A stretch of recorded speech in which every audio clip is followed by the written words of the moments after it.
This video is going to be discussing the God Roll craft for the Energy Void weapon bow under your skin, which is available from seasonal related activities. Season of the Rising to be more specific, so Psyops, Battleground, etc, etc. I won't go into all the details about drop rates and all that stuff, because you're not here for that. You're here for the God Roll craft. So just before I started, I'll just explain. The last video, craft video I made, was Pointed Inquiry, the Void Scout Rifle. Now, just a quick note, it done really well. The God Roll craft video is doing amazing, so I'm going to do them all. I'm going to do more. But I stated something wrong in there that I shouldn't have said. I said that you can get Pointed Inquiry from the Wellspring. You can farm it via that. You can't. It's not within the rotation. For some dumb reason, it isn't. Even though it is a Wellspring weapon, it's the same theme. Look, Fell Taradiddle, right? That's a Wellspring. It's got this blue turquoise colour. This is, it's a Throne World weapon. To be more particular about it. So it's a world drop, but there's a lot of people that threw me under the bus for that. Said you got it wrong, you got it wrong, you got it wrong. At the end of the day, the video wasn't even about how to get it. It was how to get what to put on it. Now, obviously, I know where you get it from because I've got it. That would be just silly if I don't know where you get it from. I've had it for 4 or 5 weeks, been using it ages. So I obviously know where it is. I've just made a mistake because I play a lot of Hours of Destiny, right? So those who are complaining, I'd like to see you do the same thing. Just look at yourself. Can you do the same thing? Stop criticizing people and start going. If you want to witch hunt people, go after people who make rubbish videos, meme videos, clickbait videos, and they're doing it on a weekly basis and making a living off your watch time. So just remember that before you start putting people down who are actually trying to help people out. So going back to the bow. So as I said, you need the 3 patterns, 3 red border weapons. When you get those, you then need to get it to level 16. You craft it, so you actually do your initial craft, your level 1 craft. I've made a video on how to level weapons fast. You can do it in Shirachi or you can do it on the moon. This week there's a mission called In the Deep. I've already made a video about that. And you can literally get 1 craft weapon from level 1 to level 16 in an hour. Because there's infinite adds on In the Deep. So, as I said, I've already made a video about it. If you want to know that, then watch that, then come back to this one. Once you've got level 16, you then want to do your God Roll craft. So I'm just going to show you what I've got on the bow, and then I'll go into great detail on why I chose what I chose as opposed to other perks. So you've got a string and then your shaft to choose from. So I went elastic string, fiberglass arrow shaft, archer's tempo, and the enhanced trait explosive head. The origin perk is Land Tank, which can be extended via a helmet seasonal mod called Psionic Fortune 2. It doubles the duration. It's actually worth considering at times. And you get extra resistance per stack, right? So that's its origin trait. Very good. So not only has it got that going for it, also put a major spec in the bow. Don't put minor spec in, right? That's a wrong play. Don't use boss spec, that's the wrong play. Major spec always. When you're doing Grandmasters, major spec always. Even if you're in a raid, always major spec. Because you want to do that extra damage to where it counts. Minors don't count. You can easily melt those. But yellow bars, orange bars, stuff like that. And champions, of course. So you do extra damage to champions' shields because of major spec. So you put that on always. Right, so to go into the bow itself, I'll have to go back into the reshape selection to show you all the perks. So the first thing you want to do is choose the enhanced intrinsic perk. You get extra stats because of this. So you've got your accuracy, draw time, handling, all that stuff. All this stuff you don't need. For this bow, because of the bow, the style of bow it's a precision frame bow. So it means it's slow firing. At its base core level, this bow is high accuracy, low draw time. It's not fast draw time. So we need to up the draw time and go that way with it, because it's already got the accuracy. So we go with draw time. Don't go with accuracy. I mean, you could go with a 99 stat roll under your skin. That would be interesting. That's something I'll do at a later date when I've got nothing else to do. But right now, we're going with, what's optimized. So we're going with draw time. We need to get that draw time as good as possible. So that's the number 1.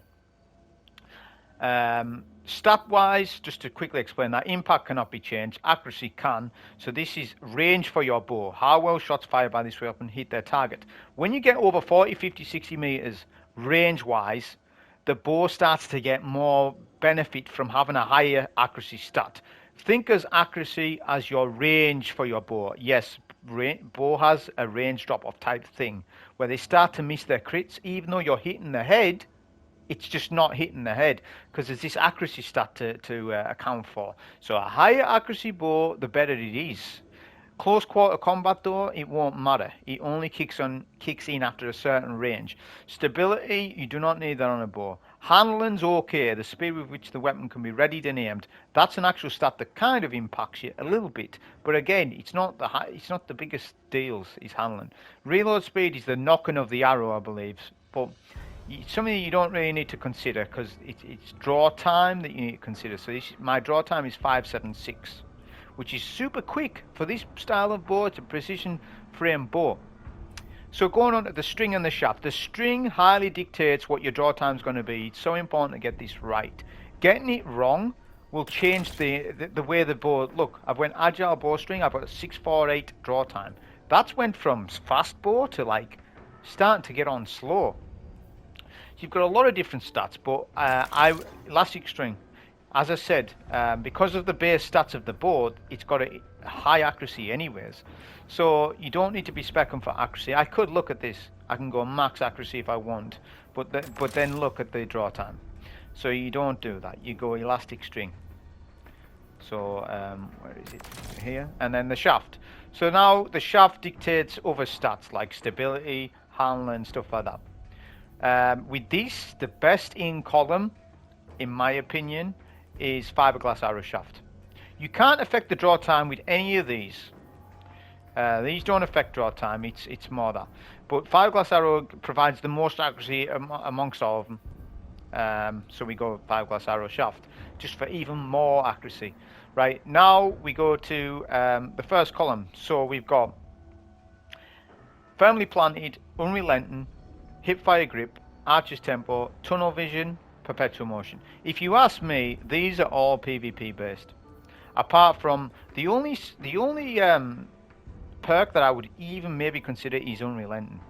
Unrelenting's actually slowly getting better and better, and I'm finding myself using more unrelenting weapons.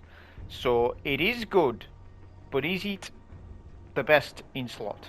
Probably not. You want to go archer's tempo.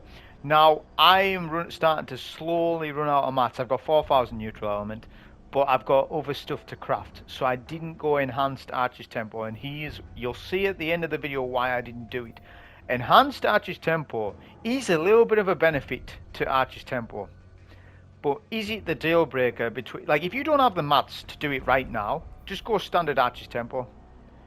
You'll see at the end of the video, like, if you're like just pounding a champion, archer's tempo is going to proc enough time for you to get your next bow shot and your next bow shot. This just gives you a longer duration on archer's tempo.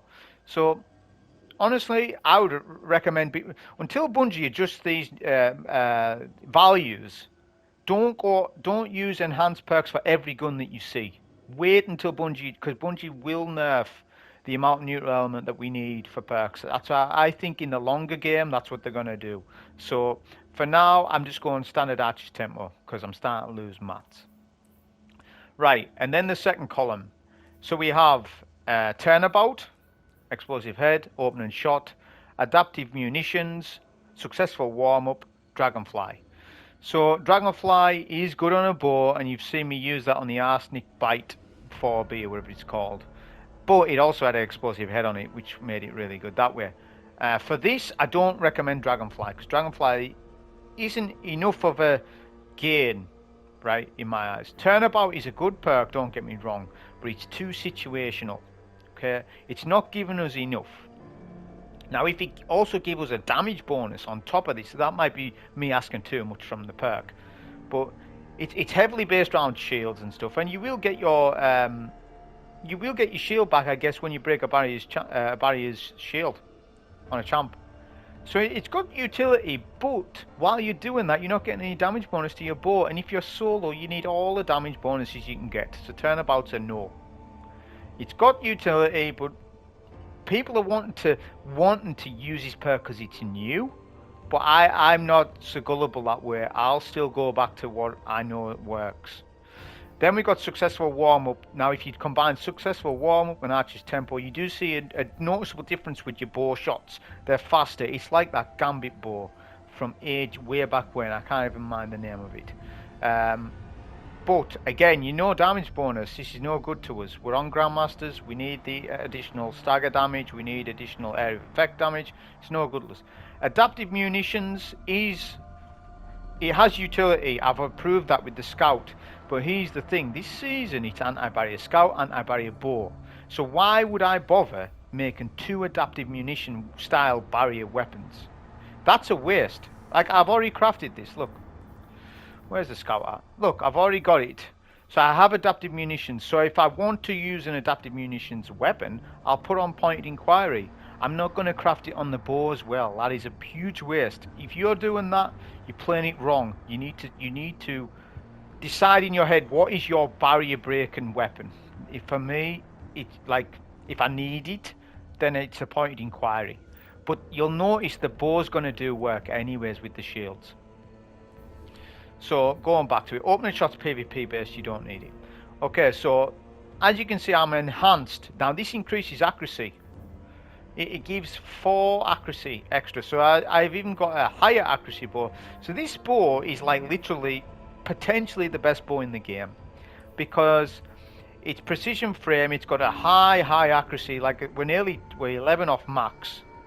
Handling's good, impact's good, and the draw time is nearly the same as a lightweight frame bow. We're pretty close to it. So this bow has everything, and it's probably the best legendary bow in the game, not the best bow in the game. The best bow in the game is La Monarch or Tychus. But as legendaries go, this is your best. So as I said, that's what I've went with. If you have the match, you can put in the enhanced Archer's Tempo. I did on the kinetic bow. I'll do this at a later time when I get more mats.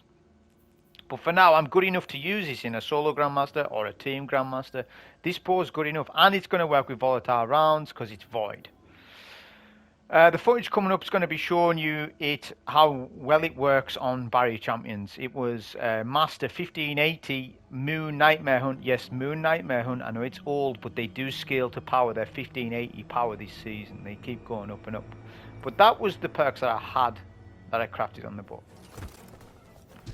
So as I said earlier, we've got a 1580 champion. We've isolated him. There's no ads alive, so that we can actually do our test properly. So you're going to see here, this is standard Archer's Tempo, not enhanced. You're going to see that standard does the job. We're fine. We can continually crit the champ.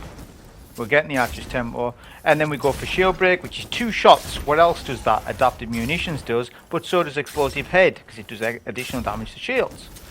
So adaptive munitions will be more useful, you know, the lower your power is for sure, but it's just showing you how good the bow is anyways. And then we go with a debuff. This is just showing you with a debuff, and literally champs, the shields can be taken out really easy. That was the video on Under Your Skin. Hope you enjoy. Thank you.